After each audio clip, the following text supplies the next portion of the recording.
Hello, my name is Jesan Sorrells, and this is the Leadership Lessons from the Great Books podcast, episode number 37, with our book today, With the Old Breed, at Peleliu and Okinawa, by the late, great E.B. Sledge.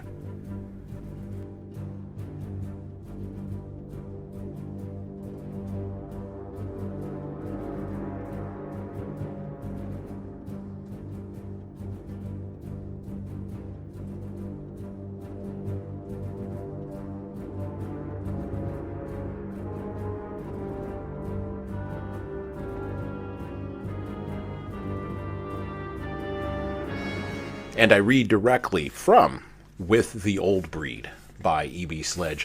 Today we are reading from the version, the most recent version, published by Ballantine Books out of New York in 2010. This is the Presidio Press trade paperback edition of With the Old Breed.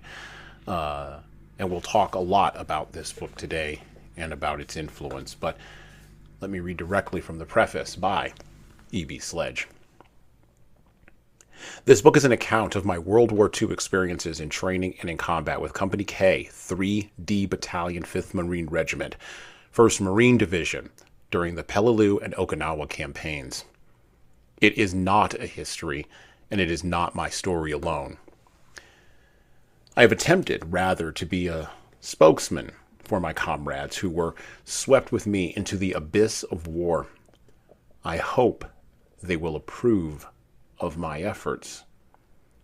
I began writing this account immediately after Peleliu while we were in rest camp on Pa Vuvu Island.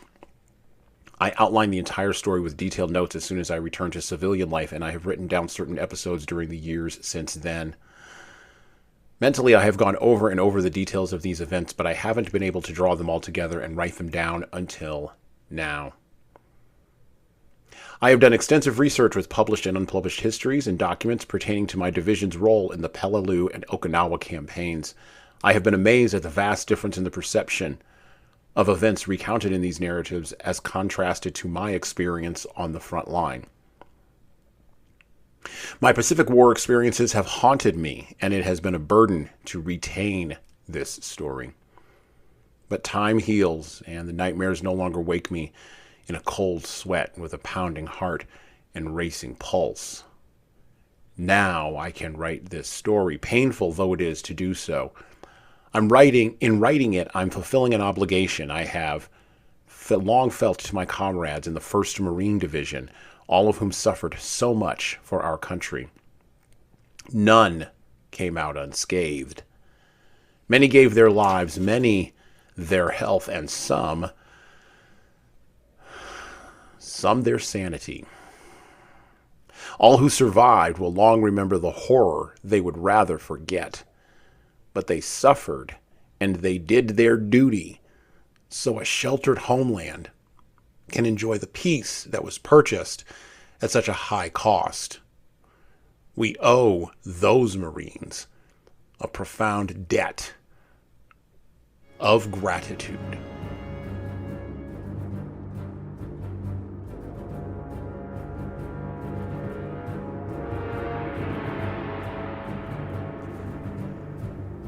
Let me quote from the introduction to another war memoir written by another veteran of another war. This introduction was penned by a man named Ward Just that I'm about to read. He was an American war correspondent and the author of 19 novels and numerous short stories. He said in his introduction to this other war memoir that we will be reading this month on the podcast as well, he said, and I quote, and it applies to With the Old Breed, and I quote, "The soldier is rarely articulate on these matters," and the matters he was speaking of were matters of war management at the officer's level and above, "as anyone who has read a battle plan or an article in one of the military magazines can attest. All soldiers know that the field of battle is not symmetrical. It exists in its own lawless reality, unique even as it reverberates. Verdun may have its echo in Dien Bien Phu and Dien Bien Phu in Jesan, but these are only echoes, not the thing itself. Novels and histories are wonderful and indispensable, but they are not the thing itself. This book is the thing itself. Close quote. From the Eugene B. Sledge collection at the Auburn University Digital Library. You can go check this out online. I want to read to you a little bit about E.B. Sledge and his life before he became a Marine that led to his literary life after going through his Marine experiences at Peleliu and Okinawa. And I quote from the Auburn University Digital Library, Eugene B. Sledge collection. Eugene Bondurant Sledge was born on November 4th, 1923 in Mobile, Alabama. He graduated from Murphy High School in Mobile in May 1942 and entered Marion Military Institute, MMI, in Marion, Alabama that fall. Sledge enlisted in the U.S. Marine Corps in December 1942 at MMI and was eventually assigned to Company K, 3rd Battalion, 5th Regiment, 1st Marine Division, K-35. He served in the Pacific Theater, where he saw action at Peleliu and Okinawa. After the war, Sledge attended Alabama Polytechnic Institute, now Auburn University, where he received a Bachelor of Science degree in the summer of 1949. He returned to Auburn in 1953, where he worked as a research assistant until 1955. That same year, he graduated from API with a Master of Science degree in botany. From 1956 to 1960, he attended the University of Florida and worked as a research assistant.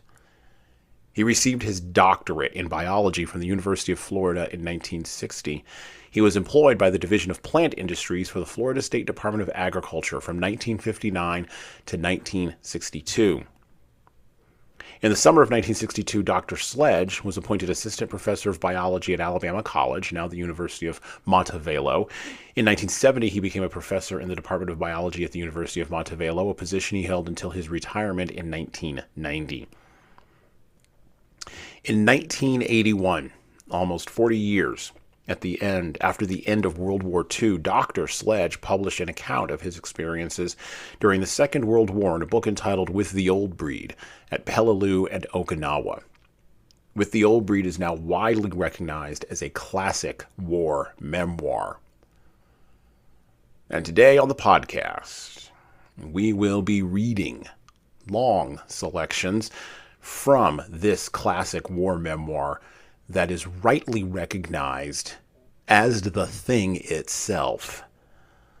Because literature, most notably war memoirs, written by the soldiers who lived and died and breathed war itself, crosses the gap for leaders between the experience of the thing and the thing itself.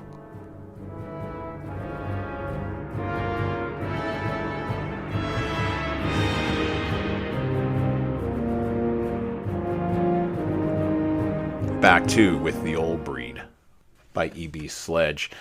We're going to start out with chapter 1. We're going to read about how you make a Marine, because there's something here that leaders need to understand that they often miss. Interestingly enough, just had a conversation with somebody about this today. The value of training. Leaders often miss this, particularly in organizational cultures that are focused on turning people into widgets, whether that's white-collar widgets or blue-collar widgets. Training is often undervalued, and as a person who runs a training and development company, I believe in training, and we'll talk a little bit about this after our selection. So from chapter 1, Making of a Marine, once again from With the Old Breed by E.B. Sledge. Corporal Doherty wasn't a large man by any standard. He stood about 5 feet 10 inches, probably weighed around 160 pounds, and was muscular with a protruding chest and a flat stomach. He had thin lips, a ruddy complexion, and was probably as Irish as his name. From his accent, I judged him to be a New Englander, maybe from Boston. His eyes were the coldest, meanest green I'd ever seen. He glared at us like a wolf whose first and foremost desire was to tear us from limb to limb. He gave me the impression that the only reason he didn't do so was that the Marine Corps wanted to use us for cannon fodder to absorb Japanese bullets and shrapnel, so genuine Marines could be spared to capture Japanese positions. That Corporal Doherty was tough and hard as nails, none of us ever doubted. Most Marines recall how loudly their DIs, that's drill instructors, yelled at them, but Doherty didn't yell very loudly. Instead, he shouted in an icy, menacing manner that sent cold chills through us. We believed that if he didn't scare us to death, the Japanese couldn't kill us. He was always immaculate, and his uniform fitted him as if the finest tailor had made it for him. His posture was erect, and his bearing reflected military precision. The public pictures a DI wearing sergeant stripes. Doherty commanded our respect and put such a fear into us that he couldn't have been more effective if he had had the 6 stripes of a first sergeant instead of the 2 of a corporal. One fact emerged immediately with stark clarity. This man would be the master of our fates in weeks to come. Doherty rarely drilled us on the main parade ground, but marched or double-timed us to an area near the beach of San Diego Bay. There, the deep, soft sand made walking exhausting, just what he wanted. For hours on end, for days on end, we drilled back and forth across the soft sand. My legs ached terribly for the first few days, as did those of everyone else in the platoon. I found that when I concentrated on a fold of the collar or cap of the man in front of me or tried to count the ships in the bay, my muscles didn't ache as badly. To drop out of the ranks because of tired legs was unthinkable. The standard remedy for such shirking was to double time in place to get the legs in shape before being humiliated and berated in front of the whole platoon by the DI. I preferred the pain to the remedy. Before heading back to the hut area at the end of each drill session, Doherty would halt us, ask a man for his rifle, and tell us he would demonstrate the proper technique for holding the rifle while creeping and crawling. First, though, he would place the butt of the rifle on the sand, release the weapon, and let it drop, saying that anyone who did that would have a miserable day of it. With so many men in the platoon, it was uncanny how often he asked to use my rifle in this demonstration. Then after demonstrating how to cradle the rifle, he ordered us to creep and crawl. Naturally, the men in front kicked sand onto the rifle of the one behind him, and with this and several other techniques, the DI made it necessary for us to clean our rifles several times each day. But we learned quickly and well an old Marine Corps truism: the rifle is a Marine's best friend. We always treated it as just that. During the first few days, Doherty asked one of the recruits a question about his rifle. In answering, the hapless recruit referred to his rifle as, quote-unquote, my gun. The DI muttered some instructions to him, and the recruit blushed. He began trotting up and down in front of the huts, holding his rifle in one hand and his penis in the other, chanting, "This is my rifle," as he held up his M1, and "This is my gun," as he moved his other arm. "This is for Japs." He again held aloft his M1, and "This is for fun." He held up his other arm. Needless to say, none of us ever again used the word gun unless referring to a shotgun, mortar, artillery piece, or naval gun. By the way, pause for just a moment here. You can see a live demonstration of what the drill sergeant did to the recruit there in the movie Full Metal Jacket, directed by Stanley Kubrick. Back to the book. A typical day in boot camp began with reveille at 400 hours. We tumbled out of our sacks in the chilly dark and hurried through shaves, dressing, and chow. The grueling day ended with taps at 2200, that's 8 o'clock at night. At any time between taps and revelry, however, the DI might break us out for rifle inspection, close order drill, or for a run around the parade ground or over the sand by the bay. This seemingly cruel and senseless harassment stood me in good stead later, when I found that war allowed sleep to no man, particularly the infantrymen. Combat guaranteed the sleep of the permanent type only. We moved to 2 or 3 different hut areas during the first few weeks, each time on a moment's notice. The order was platoon 94 fall out on the double with rifles, full individual equipment, and sea bags with all gear properly stowed and prepared to move out in 10 minutes. A mad scramble would follow as men gathered and packed their equipment. Each man had 1 or 2 close buddies who pitched in to help each other don packs and hoist heavy sea bags onto sagging shoulders. Several men from each hut would stay behind to clean up the huts and the surrounding area as the other men of the platoon struggled under the heavy loads to the new hut area. When we, well, one of the hut areas we were in was across a high fence from an aircraft factory where big B-24 Liberator bombers were made. There was an airstrip too, and the big four-engine planes came and went low over the tops of the huts. Once, one belly landed, going through the fence near our huts. No one was hurt, but several of us ran down to see the crash. When we got back to our area, Corporal Doherty delivered one of the finest orations on the subject of recruits never leaving their assigned area without the permission of their DI. We were all impressed, particularly with the tremendous number of push-ups and other exercises we performed instead of going to noon chow. And lastly, each morning after roll call, we ran in the foggy darkness to a large asphalt parade ground for rifle calisthenics. Atop a wooden platform, a muscular physical training instructor led several platoons in a long series of tiring exercises. A public address system played a scratchy recording of 3 o'clock in the morning. We were supposed to keep in time with the music. The monotony was broken only by frequent whispered curses and insults directed at our enthusiastic instructor, and by the too frequent appearance of various DIs who stalked the extended ranks, making sure all hands exercised vigorously. Not only did the exercises harden our bodies, but our hearing became super keen from listening for the DIs as we skipped a beat or two for a moment of rest in the inky darkness. At the time, we didn't realize or appreciate the fact that the discipline we were learning in responding to orders under stress often would mean the difference later in combat, between success or failure, even living or dying. The ear training also proved to be an unscheduled dividend when Japanese infiltrators slipped around in the night.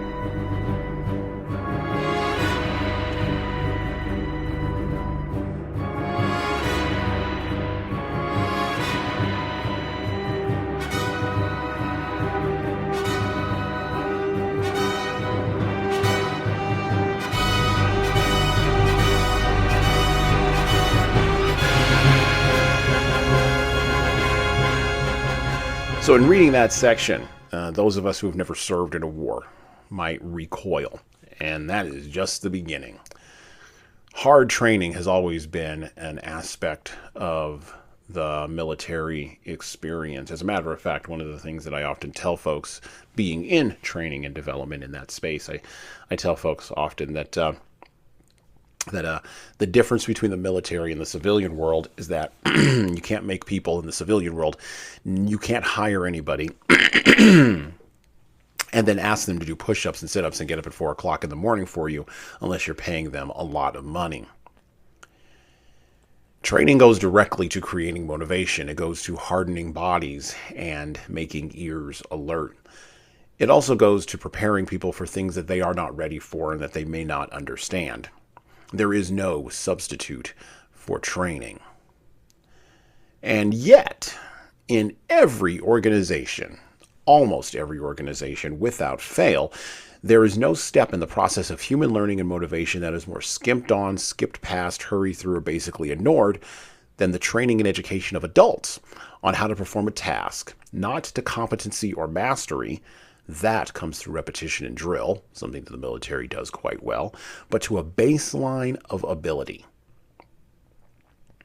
One of the long and persistent knock-on effects of Frederick Winslow Taylor's insights into how human beings could be made into machines, how human labor could be widgetized, is that training people to perform to a standard higher than just a rudimentary level of performance has been ignored, often by business.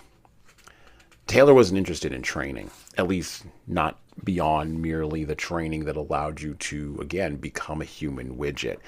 And as a person who's in training, I read the chapters in With the Old Breed that covered how to make a Marine quite closely, because science is underneath a lot of what the military, all of its branches, Army, Navy, Marines, Air Force, Merchant Marines, Coast Guard, science undergirds a lot of what they do. And the science shows that training, including repetition and drill, helps create competency and mastery beyond mere raw ability. But of course, there is a disconnect between what science knows and what business chooses to do in the pursuit of profit. And the science of motivation, the thing that comes out of training, is one of the most robustly researched areas in all of psychology. And we have clear, documented, falsifiable, and repeatable evidence of what motivates people to higher performance, particularly higher performance after training, and what helps them go beyond the mere baseline. And I quote from Daniel Pink, the New York Times bestselling author, from his TED Talk in 2009 about performance. And you can find this talk online, by the way. You just Google Dan Pink TED Talk. He said, and I quote, Dan Ariely, one of the greatest economists of our time, he and 3 colleagues did a study of some MIT students. They gave these MIT students a bunch of games that involved creativity and motor skills and concentration. And he offered them, for performance, 3 levels of reward: small reward, medium reward, large reward. If you do really well, you get the large reward and on down. And what happened? Well, here's the shocking thing. As long as the task involved only mechanical skill, bonuses for performance worked as they would be expected to work. The higher the pay, the better the performance. Okay, that makes sense, right? But once the task called for even rudimentary cognitive skill, a larger reward led to poorer performance. Close quote. Rudimentary cognitive skill.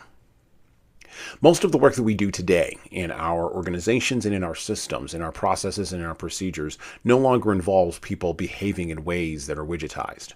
Sure, you can process how to make a podcast, or you can process how to process paperwork. You can write down checklists and have systems. You can create project management software and have people check off the box. You can monitor people through their cameras and through their microphones and make them sign in when they work from home. But most of the work that we have today requires training that involves the development of creativity, motor skills, and concentration. The kind of training where you need repetition and drill, just like the Marines, in order to survive in the world that we are competing in as businesses. Training is the best antidote to failure on your team. And leaders believe in training. Matter of fact, leaders pay for training, leaders support training, and leaders train whenever they have the opportunity, both their followers, and they also ruthlessly train themselves.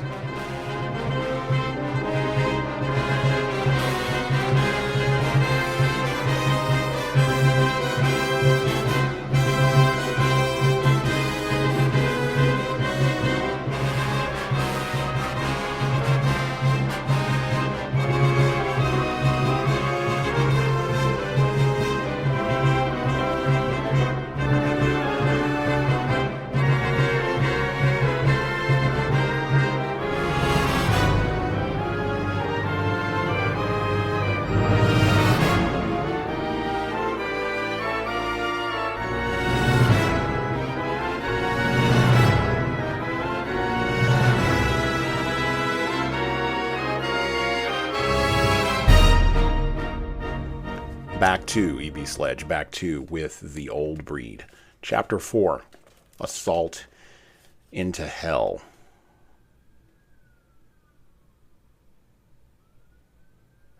We waited a seeming eternity for the signal to start toward the beach. The suspense was almost more than I could bear. Waiting is a major part of war, but I never experienced any more supremely agonizing suspense than the excruciating torture of those moments before we received the signal to begin the assault on Peleliu. I broke out in a cold sweat as the tension mounted with the intensity of the bombardment. By the way, the Americans were bombing Peleliu, a coral island in the Pacific, with 8-inch salvos, dropping a lot of ordnance on the island, hoping to rout out the Japanese before the Marines would go in and clear them out. Back to the book. I broke out in a cold sweat as the tension mounted with the intensity of the bombardment. My stomach was tied in knots. I had a lump in my throat and swallowed only with great difficulty. My knees nearly buckled, so I clung weakly to the side of the tractor. That's the boat that they're in. I felt nauseated and feared that my bladder would surely empty itself and reveal me to be the coward I was. But the men around me looked just about the way I felt. Finally, with a sense of fatalistic relief mixed with a flash of anger at the naval officer who was our wave commander, I saw him wave his flag toward the beach. Our driver revved the engine. The treads churned up the water, and we started in, the second wave ashore. We moved ahead, watching the frightful spectacle. Huge geysers of water rose around the Amtraks ahead of us as they approached the reef. The beach was now marked along its length by a continuous sheet of flame, backed by a thick wall of smoke. It seemed as though a huge volcano had erupted from the sea, and rather than heading for an island, we were being drawn into the vortex of a flaming abyss. For many, it was to be oblivion. The lieutenant braced himself and pulled out a half-pint whiskey bottle. "This is it, boys," he yelled. Just like they do in the movies, it seemed unreal. He held out the bottle to me, but I refused. Just sniffing the cork under those conditions might have made me pass out. He took a long pull on the bottle, and a couple of men did the same.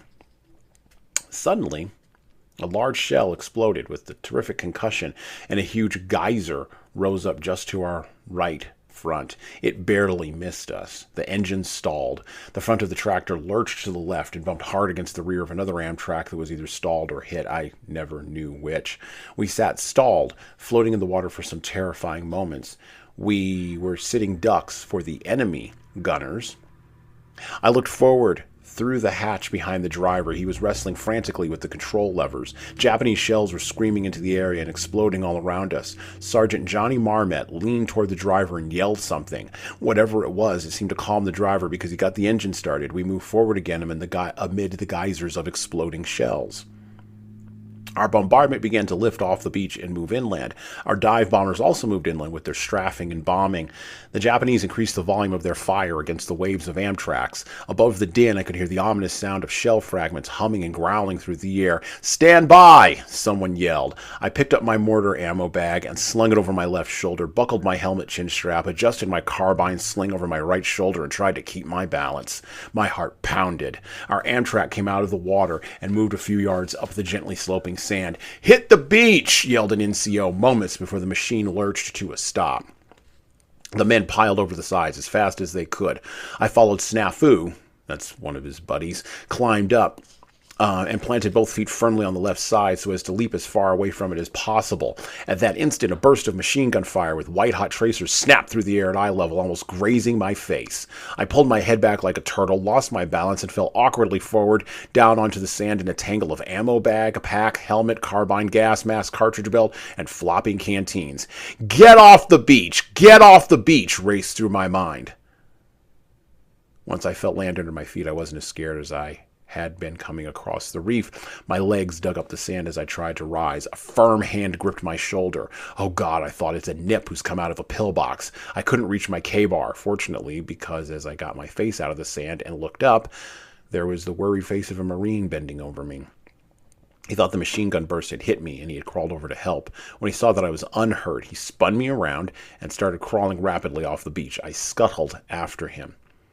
Shells crashed all around, fragments tore and whirred, slapping on the sand and splashing into the water a few yards behind us. The Japanese were recovering from the shock of our pre-landing bombardment. Their machine guns and rifle fire got thicker, snapping viciously overhead at increasing volume. Our Amtrak spun around and headed back as I reached the edge of the beach and flattened on the deck. The world was a nightmare of flashes, violent explosions, and snapping bullets. Most of what I saw blurred. My mind was benumbed by the shock of it.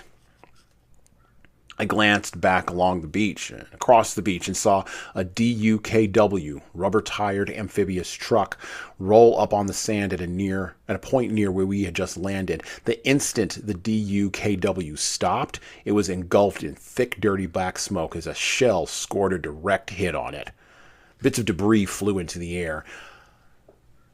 I watched that with an odd, detached fascination peculiar to men under fire, as a flat metal panel about 2 feet square spun high into the air and then splashed into the shallow water like a big pancake.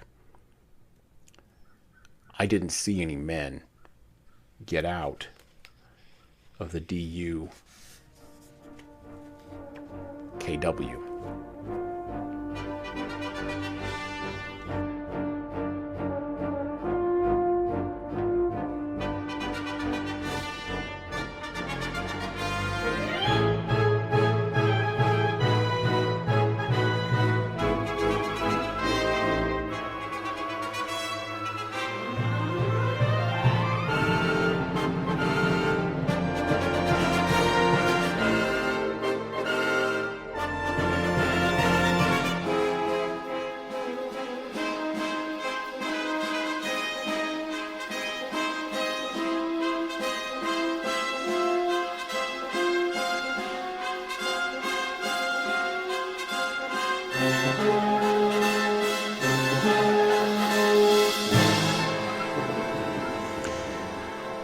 War is cruelty, William Tecumseh Sherman said about the Civil War.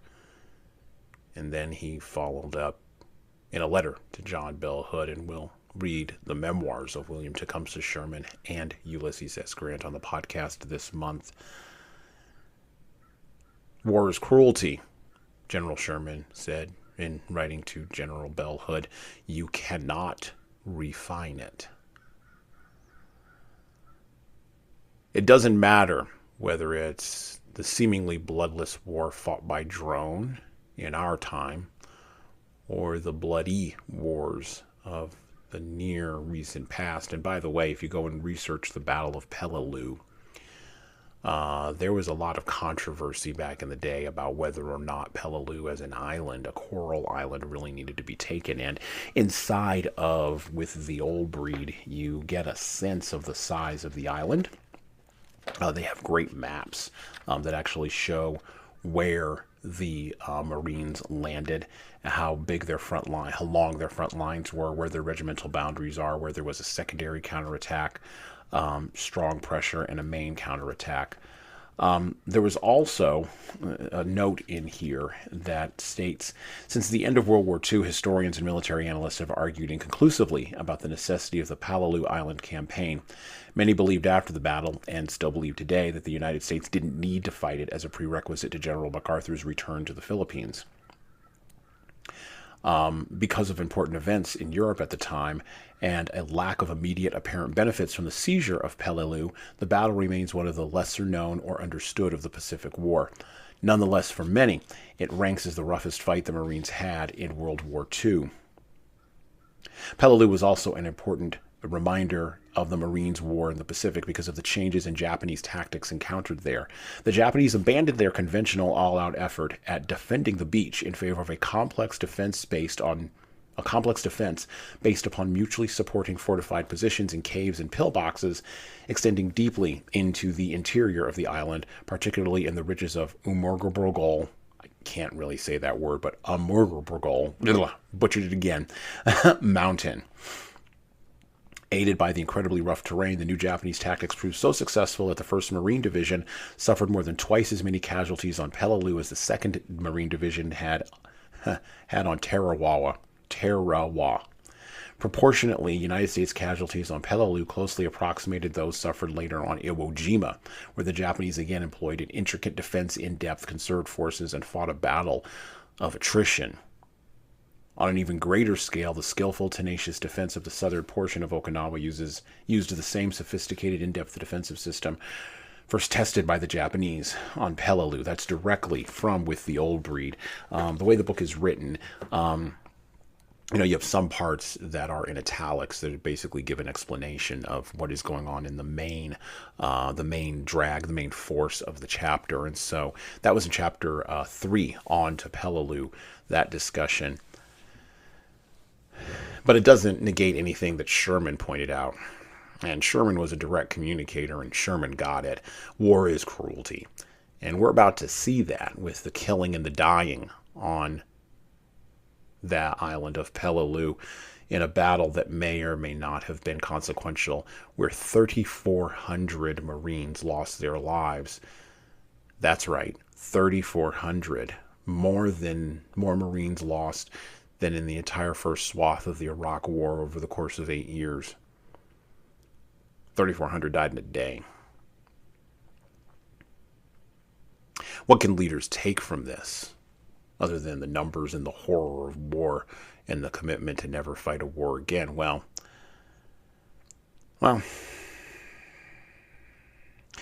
when leaders read memoirs about warfare, about man's inhumanity to man, the first thing that leaps out at them usually is the level of depravity, fear, filth, and cruelty that is required in order to make sure that a war is actually won, right?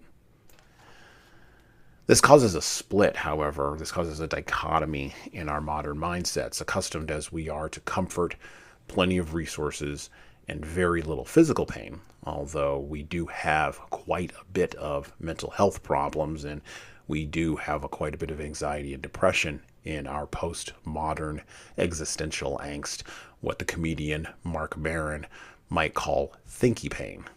We got a lot of that. This lack of personal sacrifice, scaled up to the legislative and nation-state level in a hierarchy, leads our political leaders, feckless or useful as they may be based on their temperament and actual active practice, to making decisions about the execution of a conflict, a war, that tend to have real human consequences that can seem to be too hard to accept in the comfortable present. But these sacrifices, the ability to make these decisions, was brought to us by the even worse sacrifices and of people in a much more unsure and physically uncomfortable past. By the way, you get that in With the Old Breed. It's scattered with pictures, and the pictures show boys, 18, 19, 20, 21, 22, boys that you could see walking up and down the street right now.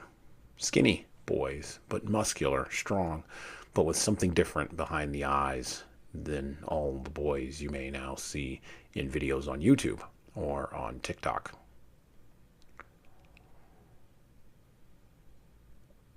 I want to close with something Sherman pointed out in writing to John Bell Hood, Confederate commander during the American Civil War.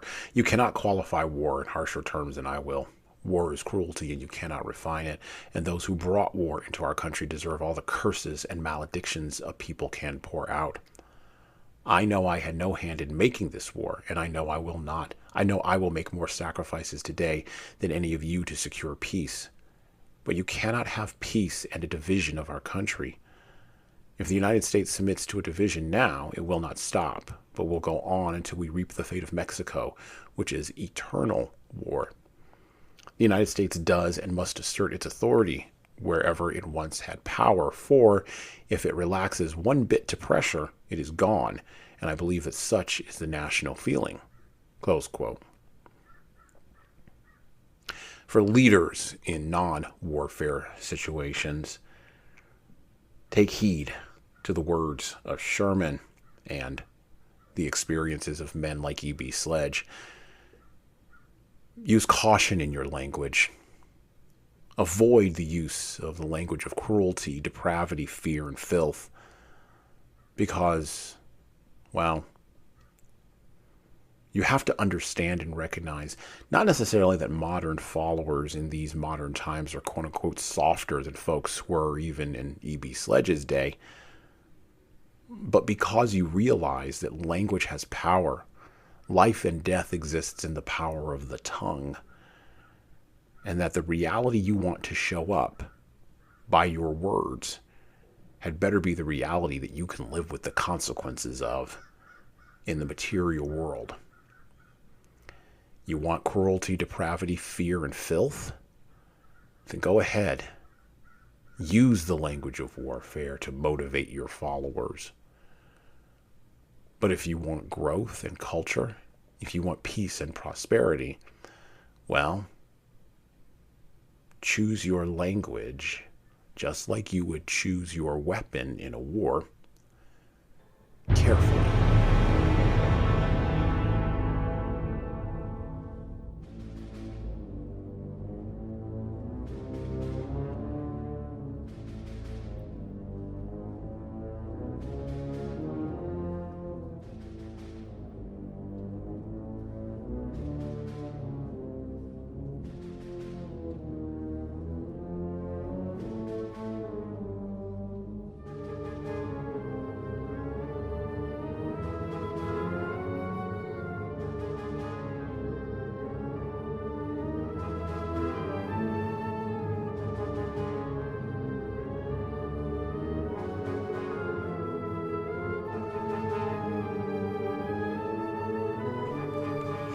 back to the book, back to With the Old Breed by E.B. Sledge. We're not reading all of the book. We never do. That's not what we do here on this podcast. Instead, we are reading selections from the book. And the book does cover Peleliu in the first 6 chapters, and then it covers Okinawa, the final triumph, in the last 8 chapters. And then there's an honor roll. The edition we have is written, or has an introduction written by a gentleman in military history who I respect quite mightily, Victor Davis Hanson. And he is a military historian of some note. Studied everything from the Peloponnesian Wars all the way up to the wars in Iraq. Because, quite frankly, as he says, war does show all of the humanity and inhumanity that human beings can muster to a very specific point. He wrote the introduction to this memoir, and it's worthwhile to pick up. By the way, With the Old Breed also serves as the basis for the HBO series The Pacific, which I recently just picked up, interestingly enough, at Half Price Books for the low price of $13. I don't know if all of those DVDs are scratched or not, but we're going to find out. I did not watch it ahead of recording this podcast today. Didn't want it to taint my perception. I just wanted to have the book. So there's several resources out there that you can get that can act as a supplement to this book. But let's return to the book. Let's return to Peleliu. Let's return to our assault into hell. And I quote from With the Old Breed. To be shelled by massed artillery and mortars is absolutely terrifying, but to be shelled in the open is terror compounded beyond the belief of anyone who hasn't experienced it. The attack across Peleliu's airfield was the worst combat experience I had during the entire war. It's surpassed by the intensity of the blast and the shock of the bursting shells, all the subsequent horrifying ordeals on Peleliu and Okinawa. The heat was incredibly intense. The temperature that day reached 105 degrees in the shade. We were not in the shade. And would soar to 115 degrees on subsequent days. Corpsmen tagged numerous Marines with heat prostration as being too weak to continue. By the way, corpsmen are the EMTs of the Marines. We evacuated them. My boondockers were so full of sweat that my feet felt squishy when I walked. Lying on my back, I held up first one foot and then the other. Water literally poured out of each shoe. "Hey, Sledgehammer," chuckled a man sprawled next to me.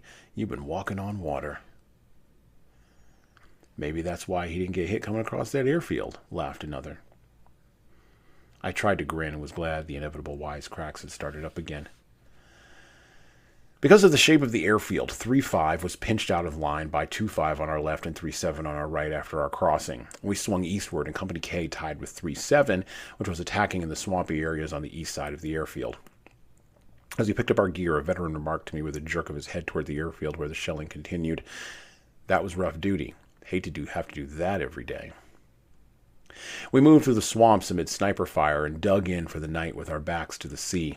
I positioned my mortar in a meager gun pit on a slight rise of ground about 15 feet from a sheer rock bluff that dropped about 10 feet to the ocean.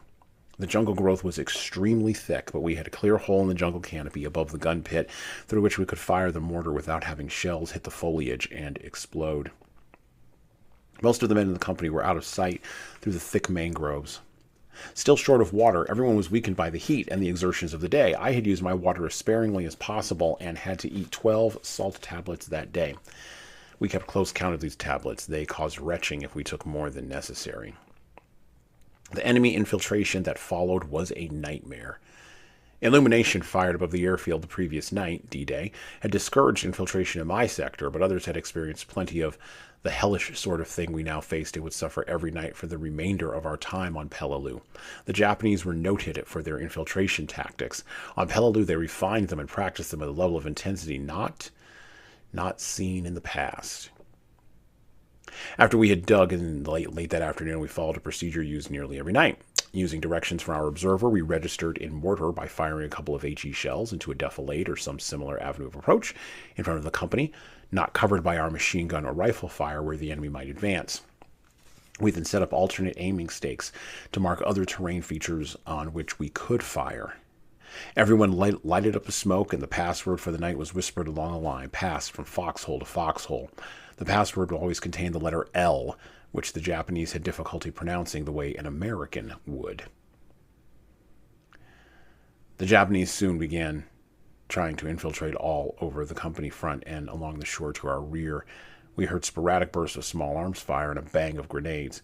Our fire discipline had to be strict in such situations so as not to mistakenly shoot a fellow Marine.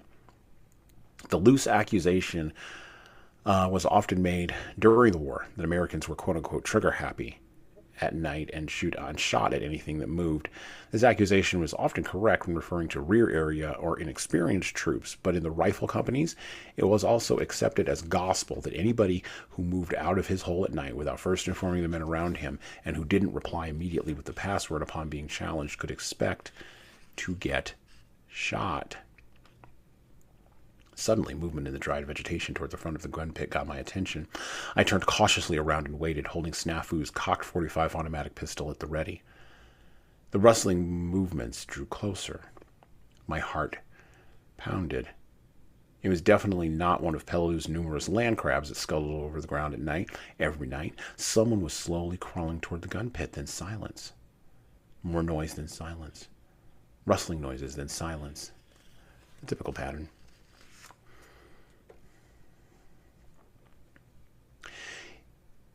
It must be a Japanese trying to slip in as close as possible, stopping frequently to prevent detection, I thought. He probably had seen the muzzle flash when I fired the mortar. He would throw a grenade at any moment or jump me with his bayonet. I couldn't see a thing in the pale light and inky blackness of the shadows. Crouching low so as to see better any silhouette against the sky above me, I flipped off the thumb safety on the big pistol. A helmeted figure loomed up against the night sky in front of the gun pit. I couldn't tell from the silhouette whether the helmet was U.S. or Japanese. Aiming the automatic at the center of the head, I pressed the grip safety as I also squeezed the trigger slightly to take up the slack. The thought raced through my mind that he was too close to use his grenade, so he would probably use a bayonet or knife on me. My hand was steady even though I was scared. It was he or I. "What's the password?" I said in a low voice. No answer. "Password," I demanded as my finger tightened on the trigger. The big pistol would fire and buck with recoil in a moment, but to hurry and jerk the trigger would mean a miss for sure. Then he'd be on me. "Sledgehammer," stammered the figure. I eased up on the trigger. "It's Jay Deliu. You got any water?" "Jay, why didn't you give the password? I nearly shot you," I gasped. He saw the pistol and moaned, "Oh, Jesus," as he realized what had nearly happened. "I thought you knew it was me," he said weakly. Jay was one of my closest friends. He was a Gloucester veteran and knew better than to prowl around the way he had just done. If my finger had applied the last bit of pressure to that trigger, Jay would have died instantly. It would have been his own fault, but that wouldn't have mattered to me. My life would have been ruined if I had killed him, even under those circumstances. My right hand trembled violently as I lowered the big automatic. I had to flip on the thumb safety with my left hand. My right thumb was too weak. I felt nauseated and weak and wanted to cry. Jay crept over and sat on the edge of the gun pit. "I'm sorry, Sledgehammer. I thought you knew it was me," he said. After handing him a canteen, I shuddered violently and thanked God that Jay was still alive. "Just how in the hell could I tell it was you in the dark with nips all over the place?" I snarled. Then I reamed out one of the best friends I ever had.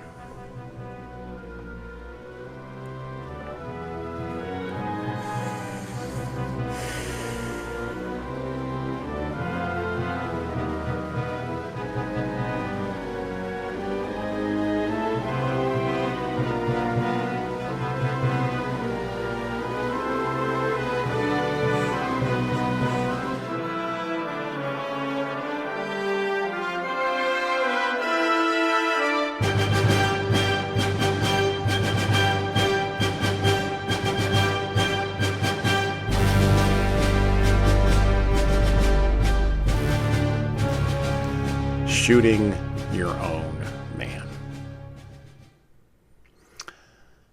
In military parlance, this is called a blue on blue. In some cases, it's also called in the civilian world a friendly fire incident.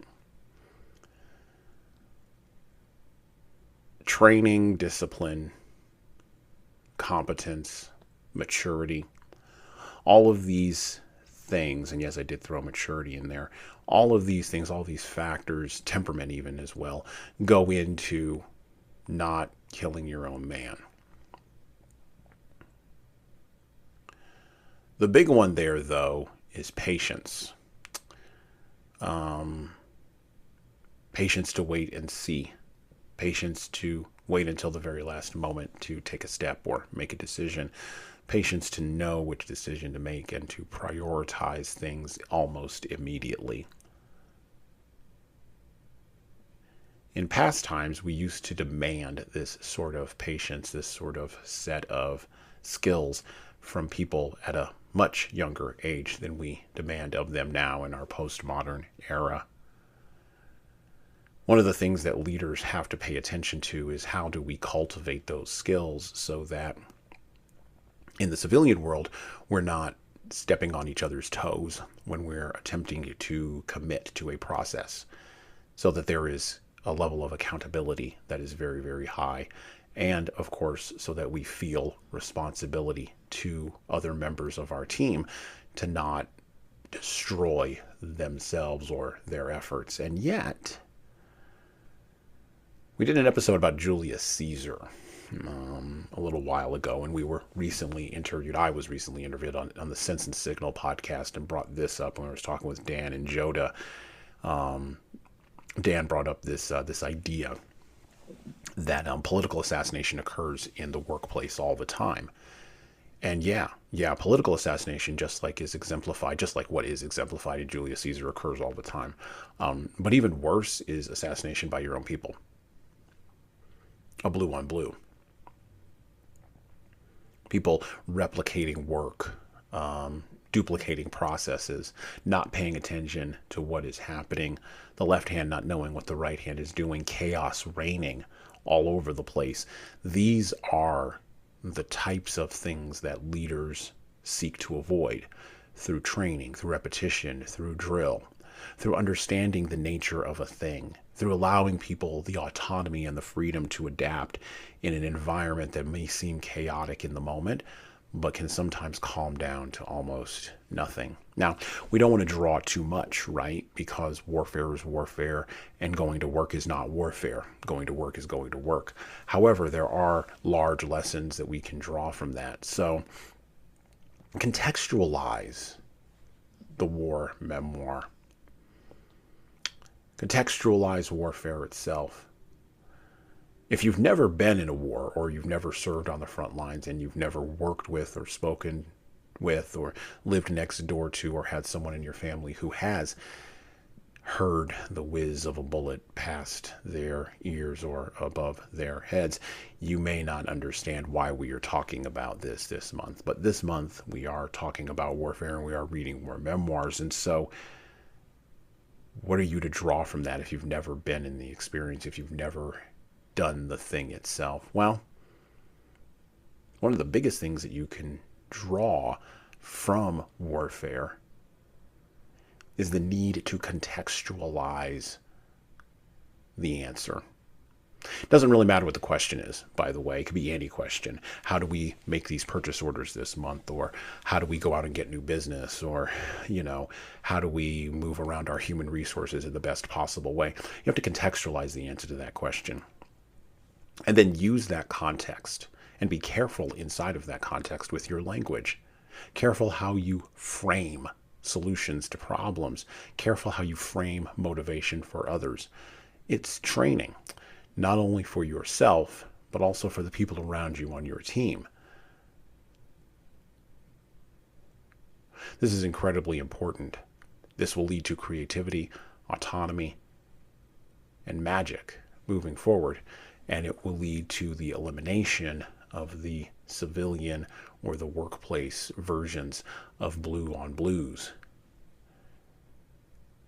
And when the enemy does try to infiltrate, and the enemy always gets a vote, when the enemy does try to infiltrate, you'll be ready. Your team will be ready. They'll be ready to deal with the competitors or the market or the customers or the regulators. They'll be ready. And they won't jump the gun or pull the trigger too soon.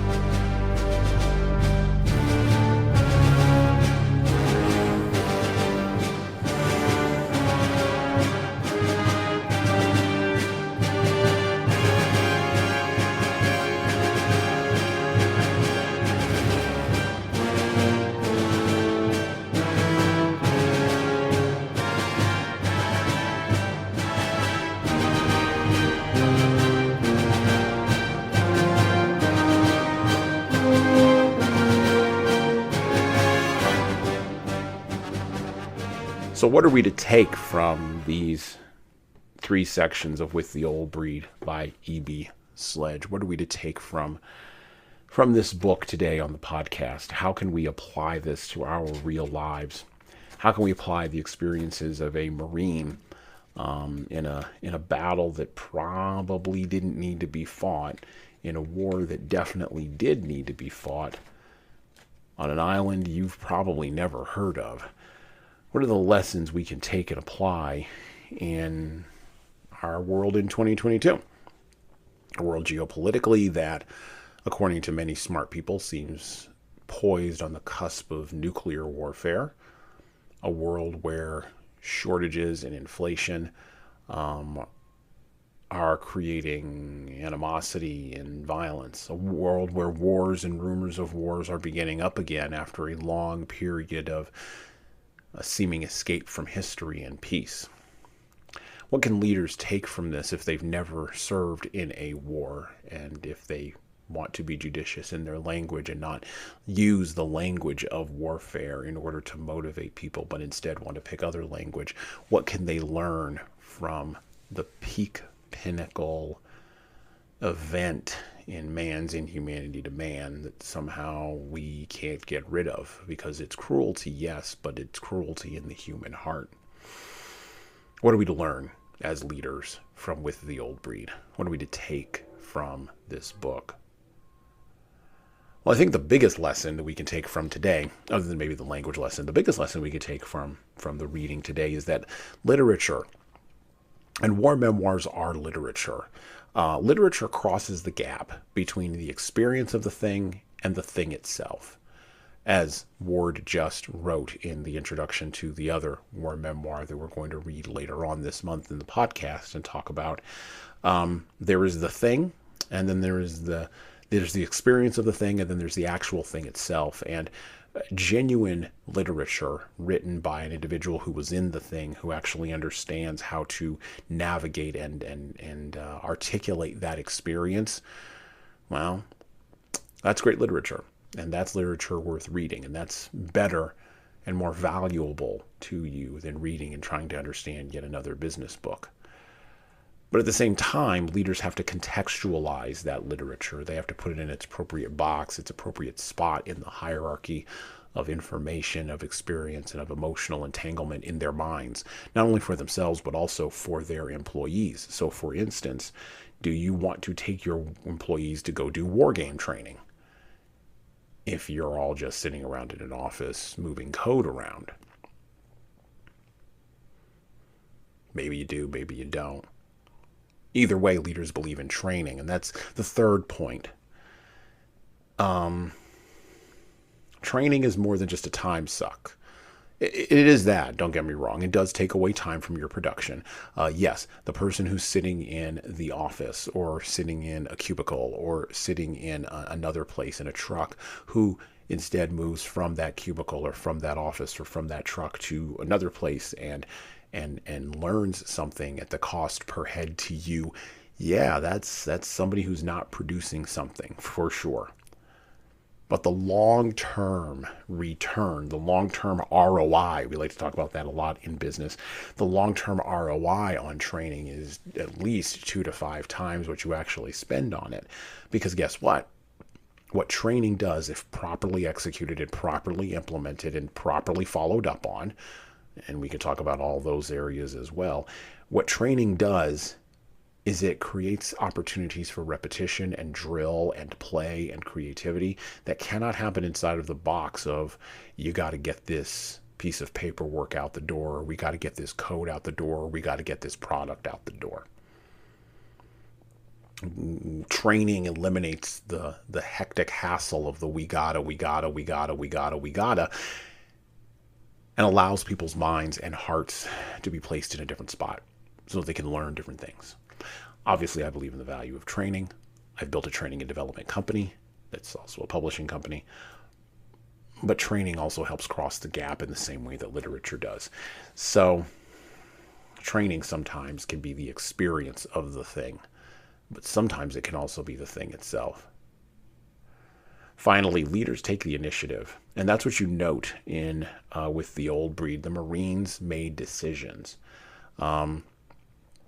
Making a decision is better than making no decision, and very often leadership is punished for making no decision. Making a bad decision, right? So in order to avoid making a bad decision, leaders would prefer to just sort of stand pat and just wait for circumstances to get better. But when the enemy is seeking to infiltrate your company or your organization or your culture, when your competitors are seeking to push you out of the market, when your own customers can sometimes be your worst enemies, what are you going to do? Are you going to make no decision? Are you merely going to stay on the beach while the shells are falling down all around you? Or are you going to decide to get up, put one foot in front of the other, and move forward? Leaders make decisions. They take the initiative and they move the ball forward, just like the Marines did at Peleliu, and just like other troops have done throughout history. Remember, I said that leaders are careful with their language, and I've tried to be careful on this podcast and judicious in using my analogies and my metaphors because I want to role model that behavior for you on the podcast. So think about your words. Think about your people. And think about the context that all of those sit in as we, here on the Leadership Lessons from the Great Books podcast, explore the world of the war memoir this month. And well, for right now, that's it for me.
Listen and subscribe to the Leadership Lessons from the Great Books podcast on all the major podcast players that you listen to podcasts on, including iTunes, Stitcher, Google Podcasts, and even Spotify. And please leave a 5-star review if you like the show. We need those reviews to grow, and it's the easiest way to make sure that this show gets into the ears of the leaders who need to hear it. And of course, tell all your friends. If you want to get started on the leadership path, HSCT Publishing's products and services can help your team do that. Check out our training webinars, coaching services, and more at leadershiptoolbox.us. We also have a video-based subscription service, that's software as a service, that can help your team become better at the individual level. 60 modules and over 100 hours of video and written content for you at leadingkeys.com. That's leadingkeys.com. We've also got books that will help you and your team grow. Pick up a copy today of My Boss Doesn't Care, 100 essays on disrupting your workplace by disrupting your boss, and subscribe to the Little Red podcast I launched earlier this year with the same name as that Little Red book. My most recent book is 12 Rules for Leaders, the Foundation of Intentional Leadership. Co-written with contributions from Bradley Madigan, this is the book for right now that was written for leaders right now. Pick up a copy by heading over to 12rulesleadersbook.com/now. That's 12rulesleadersbook.com/now. You pay for shipping, and you'll get a copy of my second book as well. Finally, you can get all these books in paperback, hardcover, or as ebooks on Amazon, Barnes & Noble, Kobo, and any other place online you order books. Finally, HSCT Publishing is on YouTube. Like and subscribe to the video version of the Leadership Lessons for the Great Books podcast on the HSCT Publishing channel on YouTube. Just search for HSCT Publishing and hit the subscribe button. You'll get our weekly video updates, which is the video version of this podcast. And, of course, you're going to want to subscribe to my other podcast. That's right, I do more than one. The Jesan Sorrells Presents audio experience, where I talk more casually with a broader range of people about all matters that matter in the world today, from arts all the way to analytics. All right, that's it for me.